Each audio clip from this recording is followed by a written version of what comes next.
You're good. All right. So the premise is brand new program rolling out.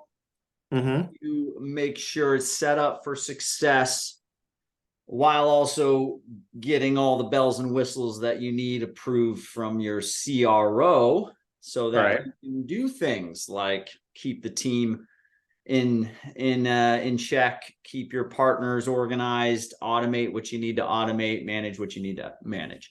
The situation here in this article, I'll send this to you when it's published, but I'll add the video. Partner teams, they'll come to us with stuff like this. They'll say, Alex, I need to be able to do this and do that and manage this and automate tiers and certifications. And I get these things sent to me. Yep. Man, I've seen it all. I've seen all this. But anyways, so I was like, listen, I've seen it all. And then I've been in it to the point where a year later, they'll come back to me and they'll say, you know what, we set all this up in this PRM and had all this stuff. And it was 30 grand a year for my tech stack. And after 12 months, I've got 50 partners in there and they're not even logging into the portals that I've set up for them. And my CRO is asking, where's the ROI from this 30 grand tech stack that I asked for approval to buy? Those have portals, certifications, everything is supposed to be synced, which it's not ever. Training enablement, triggered this, triggered that, a lot of complexity. You may want, I'd even add just speaking out loud, right? Like, it's like, we all say what, Salesforce or HubSpot, right? It's the center of truth. It's a place of truth, but is it really? Is it really? This person came to me and they're like, our current PRM has everything synced. And I'm like, show me the sync. And they showed me what the marketing team or the sales team at their PRM SID was synced. And it is a one-way push. It's managed by a third-party iPaaS that's white labeled. It is not a sync. The word sync is thrown at these partner managers and it's not true.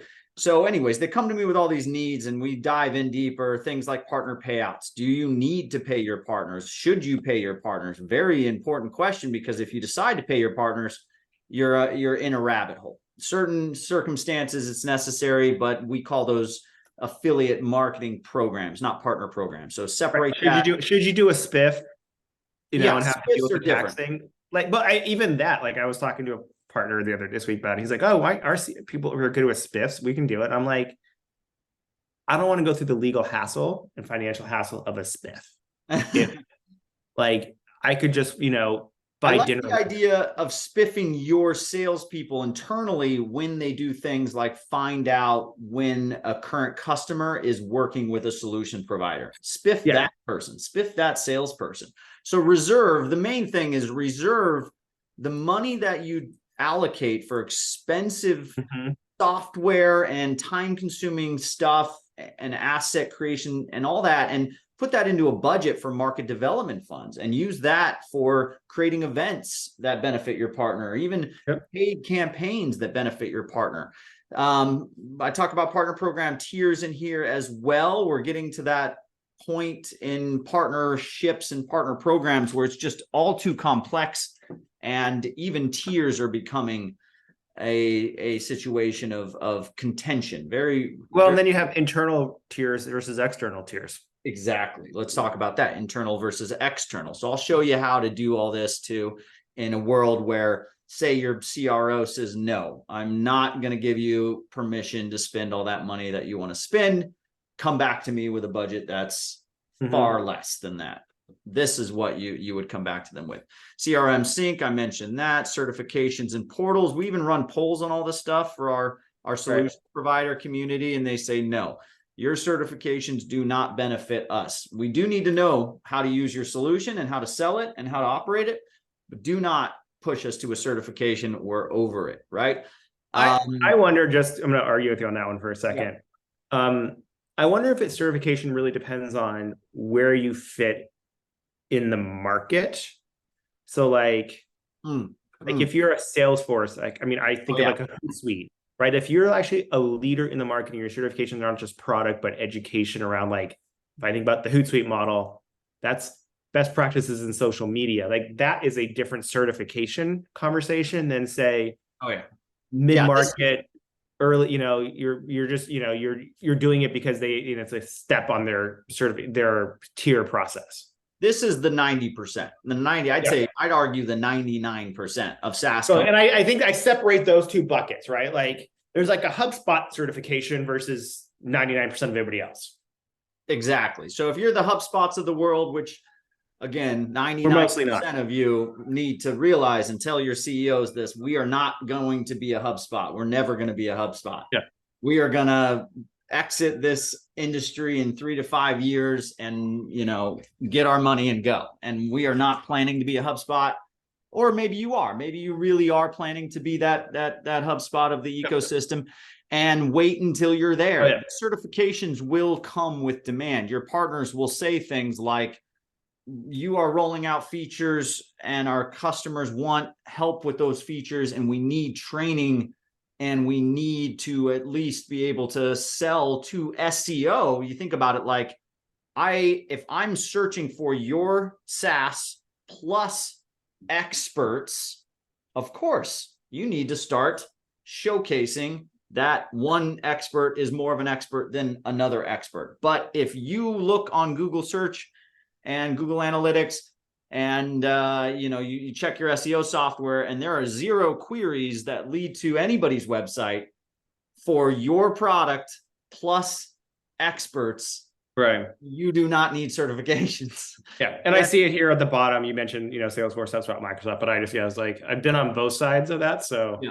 so we call them power partners. So power partners are the partners who are building a business almost exclusively on top of your product. Those are your Microsoft, Salesforce, HubSpots are the big ones.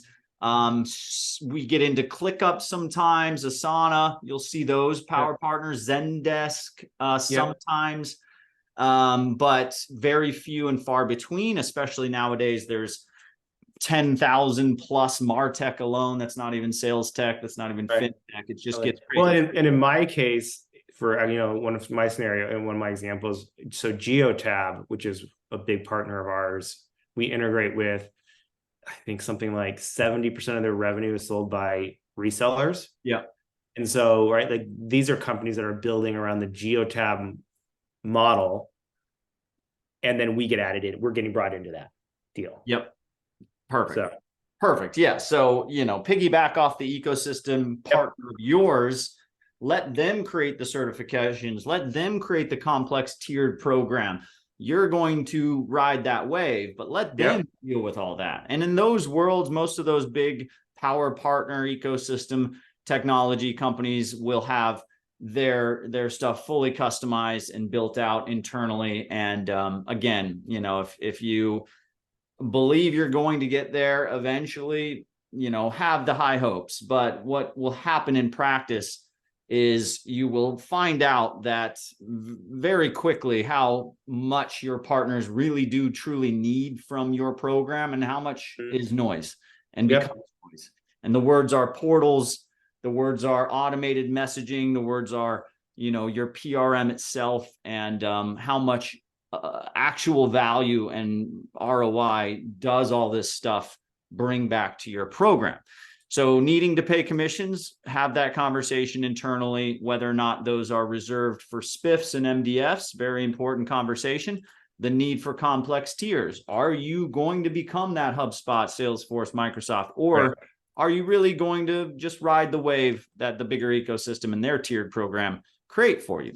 Your CRM is not going to be synced, therefore is not going to be the source of truth. If you think it is, you're lying to yourself, and you need to, even though we all say it is, really adjust accordingly. And then your partners do not need another portal.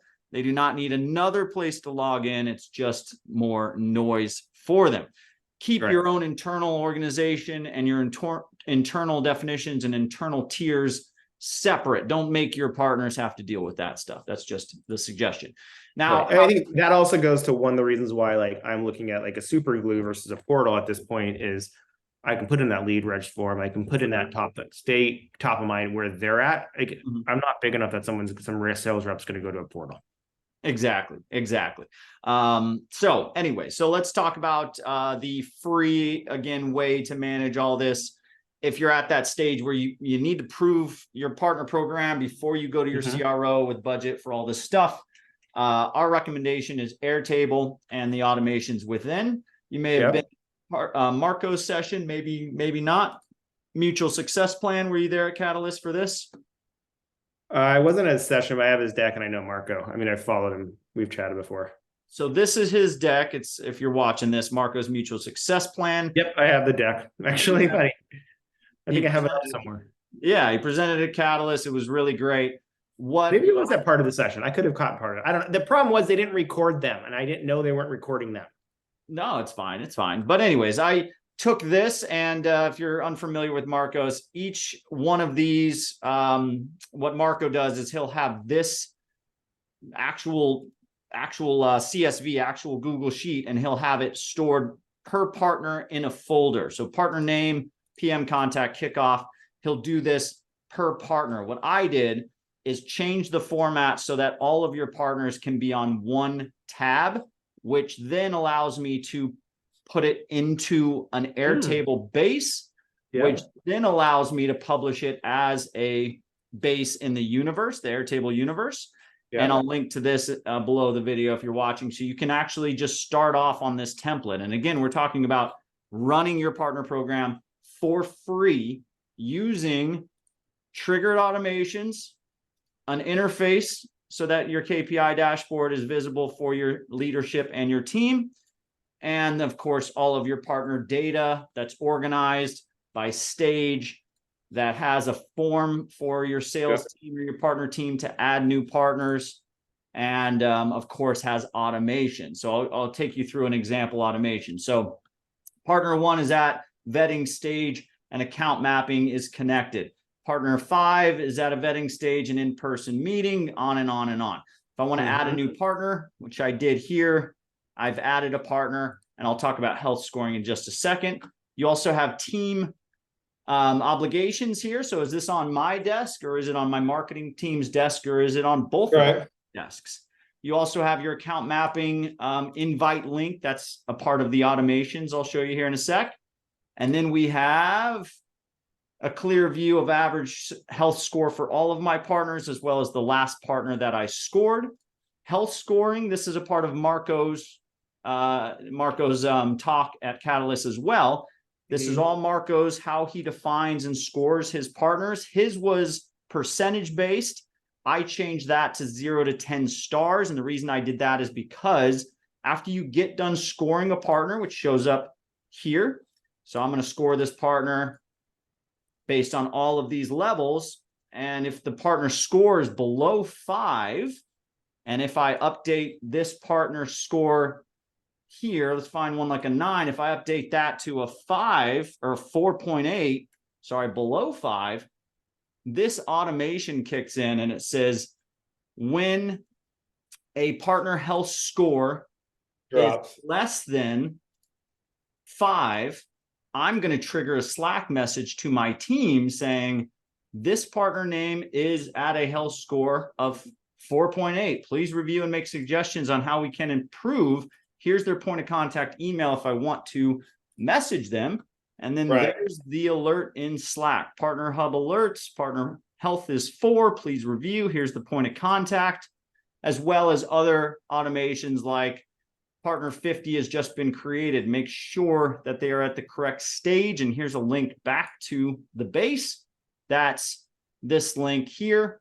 And then we have push to Salesforce. I don't have Salesforce, so it's not on. So when I have a new record created, if you want that partner in Salesforce, push them to Salesforce. Or I have a new partner that is at a stage, account mapping connected. I'm going to alert my team that they have received the account mapping link. So that'd be a link to your Crossbeam or Reveal or whatever. Make sure to invite the point of contact to a correct Slack channel if you haven't done that. And then my partner point of contact, receives this email. Let's get rolling and start mapping accounts. Here's a link to connect your accounts. Put in the reasons why they should map accounts. Always remind them why. And then that's automated. This base that I showed you here, these bases This also includes a PRM if you don't have a PRM. So it's very similar to CRM, includes automations, includes interfaces to show your team. It also includes partner content marketing operations. This is where you and your marketing team sync on what collaborative co-marketing events, content, the calendar, everything, every partner that's included, as well as examples. And you can use this template to run your partner marketing operations. When you duplicate this base, you just delete all the content. You can reorganize it, group by stage. Maybe you want to group by kickoff date. You can run it here. You can add your custom fields to your form if you want. You can embed this form onto a landing page or just send it and then add whatever you want to the interfaces. I have partner health score. I have my lowest health score partner, so I can just quickly go in here and see what's going on in the next check-in date and then see total partners, but you can make this whatever you want. How it works inside of Partner Hub, and this is the free account for Partner Hub. So again, we're still at a $0 per month. You have your partners and you have partners stages that are pre-written, or you can add custom stages. And you have Zapier connected. So when you have a partner that is going to be updated, when you have a partner update stage, or you have a new partner added or a new referral added, you use the stage select approved. Maybe you want to start triggering a sequence of emails based on approved status, or you add them to a co-marketing project and you want to alert in Slack your marketing manager that this new partner wants to start co-marketing, or you've defined them as a strategic partner and want to add them to a specific Slack channel and alert your strategic partner manager that this partner is now a strategic partner or whatever. In the free version, all of this connects to Zapier. So you just use Zapier to run the automations, send an email, create a deal in HubSpot, send a Slack message, all with the right fields and the right triggers. In the premium version, you see automations show up so that when you create a new custom stage, maybe you want to task the partner to do something, and none of your automation tools can do that. Where I want to create a task for Paul at Sea Monster or Wes at Sea Monster. This can be manual, but in the premium version, you can actually say, hey, when stage equals blank, I want to create a task for Paul, and I want to automate a Slack message, and I want to send an email, and I want to start them on a triggered sequence in my marketing automation tool choice. That's how it works inside of Partner Hub. But if you are using Airtable, 95% of this can all be done in Airtable using these bases. Definitely really helpful, interesting. Couple thoughts, just recognizing time. We can always dive more in later in the future. A couple thoughts, questions. One, where do you see the trigger point of when this becomes of value? Is it a certain number of partners, a certain growth rate of partners? Is it a certain size team? Because I'm sort of thinking it's like, I see it as a value near term for me. Like, I need to get some more ducks lined up currently, but like probably like Q1-ish maybe. And then the second thing, between your free and your premium, like I'm assuming, when 95% are going free, how are you making revenue? Yeah, so lucky for us, we do have some financial support. At some point, you got to start in dollars, though, right? Yeah, of course. No, we do have a paid version of Partner Hub that tech users see, and agencies will have a paid version coming soon. And just to reiterate, the value and the difference here is like, if I'm running partner operations, it's like there's two sides. There's day-to-day automation, segmentation, definitions, and reporting. Again, you can do that inside of Partner Hub, or you can do that inside of Airtable, or both. I'd honestly do partner content operations in Airtable and then my day-to-day inside of Partner Hub. But what you also need is partner sourcing. You need to actually find partners. That's where Partner Hub is valuable. Even in the free version, You can organize and target partners by vertical, by ecosystem, by country even, and you can request partnership from these companies. Got it. Now, when You're building a net, so there's also a network effect. Exactly. So we also, you'll see here new matches, you'll see suggestions. We are recommending you partners based on overlapping customer persona. On the agency user side, this is an agency account. We are doing the same thing on their dashboard. As soon as they log in every single day, they see 5 recommended partners. They see offers from partners like this great one here from Show Day that just got published. And they can go in and see the marketplace as well. And then we also give you the opportunity to showcase your partners on a subdomain using the directory. So you have a custom directory with your own colors, themes, lead capture, everything here. And you can showcase your partners and allow your users to find partners and reach out to them or get matched with a partner using this form. That goes right back here under partner leads or profile leads if they click on a specific partner. And this was sent to SiteSeeker. It was also sent to me. So I know that this person actually sent a request to SiteSeeker, and then I receive that. I can back channel SiteSeeker. I can trigger an automation to go into CRM or update me in Slack when this comes through, and on it goes.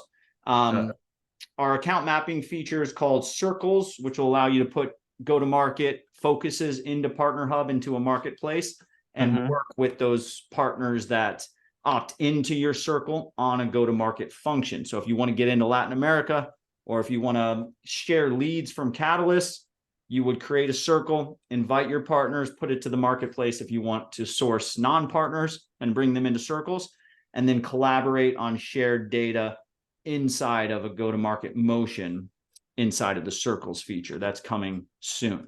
But day-to-day management, covering everything you need, quote unquote, need out of a partner program.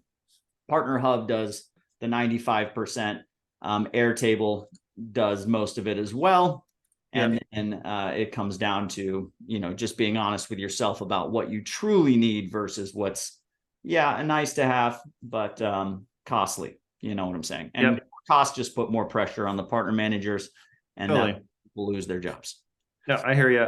What, and you're pricing your premium by per seat, you say? No, unlimited seats right now. It is on free or premium. Yeah, the premium version. Okay, there you go. We are coming out with an actual CRM sync that's not a one-way push. So ours will be synced, but go-to-market orchestration in Circles, that's a premium feature. Stripe Connect, premium feature. Data requests using our OpenAI integration, so you can order partner data and create your partner target lists. And customization of the directory is premium, but there is a free version of the directory. You just don't get it on a subdomain. You don't get lead capture, but you can still use the free version of the directory. And then matchmaking as well. Got it. Awesome. I got to jump because I got to jump in a call, but let me wrap my head around it and see. I know this has been really helpful. Let me just see where, as I start piecing the pieces together.